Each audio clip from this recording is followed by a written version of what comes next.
ആലപ്പുഴയിൽ നിന്ന് വളരെ പ്രധാനപ്പെട്ട ഒരു വാർത്ത മനീഷ് ബ്രേക്ക് ചെയ്യുന്നുണ്ട്. ഫസ്റ്റ് ഓൺ റിപ്പോർട്ടർ, പെരുമ്പളം പാലം ഉദ്ഘാടനത്തിൽ ജി സുധാകരൻ പങ്കെടുക്കില്ല. ജി സുധാകരനെ ഫോണിൽ വിളിച്ച് PA മുഹമ്മദ് റിയാസ് ഉദ്ഘാടനത്തിൽ പങ്കെടുക്കണമെന്ന് ആവശ്യപ്പെട്ടു. ആരോഗ്യ പ്രശ്നങ്ങൾ കാരണം പങ്കെടുക്കില്ല എന്നാണ് അറിയിച്ചിരിക്കുന്നത്. നടക്കാൻ ബുദ്ധിമുട്ടുണ്ടെന്നാണ് ജി സുധാകരൻ റിയാസിനോട് പറഞ്ഞിരിക്കുന്നത്.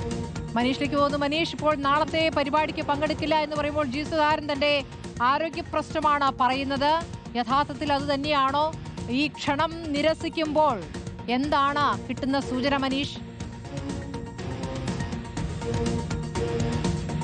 സ്മൃതി, ഇപ്പോഴത്തെ CS സുജാതയും ഹരിശങ്കറും വീട്ടിലേക്ക് എത്തുന്നതിന് മുൻപ് തന്നെ പൊതുമരാമത്ത് വകുപ്പ് മന്ത്രി മുഹമ്മദ് റിയാസ് ജി സുധാകരനെ ഫോണിൽ വിളിച്ചിരുന്നു. അദ്ദേഹത്തോട് നാളത്തെ പെരുമ്പളം പാലം ഉദ്ഘാടന പരിപാടിയിലേക്ക് ക്ഷണിച്ചിരുന്നു. പക്ഷേ അദ്ദേഹം മാസങ്ങൾക്ക് മുൻപ് ബാത്റൂമിൽ വെച്ച് അദ്ദേഹം വീണ് പരിക്ക് പറ്റി കാലിന് പരിക്കുള്ളതിനാൽ അദ്ദേഹം പൊതുപരിപാടികളിൽ സാധാരണ പങ്കെടുക്കാറില്ല, പുറത്തേക്കൊന്നും പോകാറില്ല, വീട്ടിൽ വിശ്രമമാണ്. എല്ലാ ദിവസവും രാവിലെ മുതൽ ഉച്ചവരെ അത്തരം കാര്യങ്ങൾ കാലിന് അടക്കമുള്ള ചികിത്സ ചെയ്യാറുണ്ട് എന്ന് മുഹമ്മദ് റിയാസിനെ അറിയിച്ചു. അതുകൊണ്ട് തന്നെ നാളത്തെ പെരുമ്പളം പാലം ഉദ്ഘാടനം സർക്കാരിന്റെ അഭിമാന പദ്ധതിയായി ജി സുധാകരനെ അനുനയിപ്പിക്കാൻ അടക്കമുള്ള നീക്കങ്ങളുടെ ഭാഗമായി നടത്തുന്ന ക്ഷണത്തിലേക്ക് അദ്ദേഹത്തിന്റെ പേരടക്കം നോട്ടീസ് ഉൾപ്പെടുത്തി പേരും ഫോട്ടോയും അടക്കം ഉൾപ്പെടുത്തിയ പരിപാടിയിലേക്ക് മുഖ്യമന്ത്രി പിണറായി വിജയൻ പങ്കെടുക്കുന്ന പരിപാടിയിലേക്ക് നാളെ ജി സുധാകരൻ എത്തിച്ചേരുകയില്ല. അത് ഔദ്യോഗികമായി തന്നെ സർക്കാരിനെ അറിയിച്ചിരിക്കുന്നു. ഇപ്പോഴത്തെ ജില്ലാ നേതാക്കൾ കൂടി അത്തരം കാര്യങ്ങൾ അറിയിക്കും. അതുകൊണ്ട് തന്നെ ജി സുധാകരന് കാലിന് പരിക്കേറ്റത് കൊണ്ട് തന്നെ സ്വാഭാവികമായി അദ്ദേഹം നാളെ എത്താനുള്ള സാധ്യത കുറവായിരുന്നു. അത് ഔദ്യോഗികമായി അറിയിച്ചിരിക്കുന്നു. പക്ഷേ അത് പിണക്കം കൊണ്ടാണോ അതോ കാലിന്റെ പ്രശ്നം കൊണ്ടാണോ എന്ന കാര്യം വ്യക്തമാക്കേണ്ടത് ജി സുധാകരനാണ്.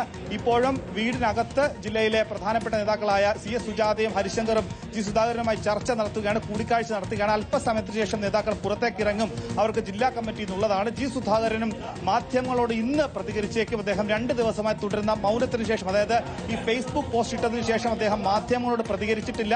അതുകൊണ്ട് തന്നെ ജി സുധാകരൻ മാധ്യമങ്ങളോട് ഇന്ന് പ്രതികരിക്കുമോ എന്നത് ഏറെ ശ്രദ്ധേയമാണ്. അദ്ദേഹത്തിന്റെ പ്രശ്നപരിഹാരം ഉണ്ടായോ, അനുനയം അത് സാധ്യമായോ അടക്കമുള്ള കാര്യങ്ങൾ അദ്ദേഹത്തിന്റെ വാക്കുകളിൽ നിന്ന് വ്യക്തമാകും. എന്താണെങ്കിലും അല്പസമയത്തിന് ശേഷം ചർച്ച അല്ലെങ്കിൽ കൂടിക്കാഴ്ച പൂർത്തിയാക്കിയ ശേഷം നേതാക്കൾ പുറത്തേക്ക് ഇറങ്ങും. ആ നിമിഷത്തിനാണ് നമ്മളും കാത്തിരിക്കുന്നത്. എന്താണ് ജി സുധാകരന്റെ മനസ്സിലെന്നുള്ളത് വ്യക്തമല്ല. നാളത്തെ പെരുമ്പളം പാലം ഉദ്ഘാടനത്തിൽ നോട്ടീസിൽ പേര് വെച്ചിട്ടും അദ്ദേഹം വരുന്നില്ല എന്നുള്ള കാര്യം അല്പം മുമ്പ് മന്ത്രി മുഹമ്മദ് റിയാസിനോട് ക്ഷണിച്ചപ്പോൾ പറഞ്ഞു എന്നുള്ളതാണ്. അത് അനാരോഗ്യം കാരണമാണോ അതോ തുടരുന്ന പിണക്കം കാരണമാണോ എന്നാണ് വ്യക്തമാകേണ്ടത്. ഈ അംഗത്വം പുതുക്കില്ല എന്നുള്ള നിലപാടിൽ അദ്ദേഹം ഉറച്ചു നിൽക്കുകയാണോ എന്നും അറിയേണ്ടതുണ്ട്.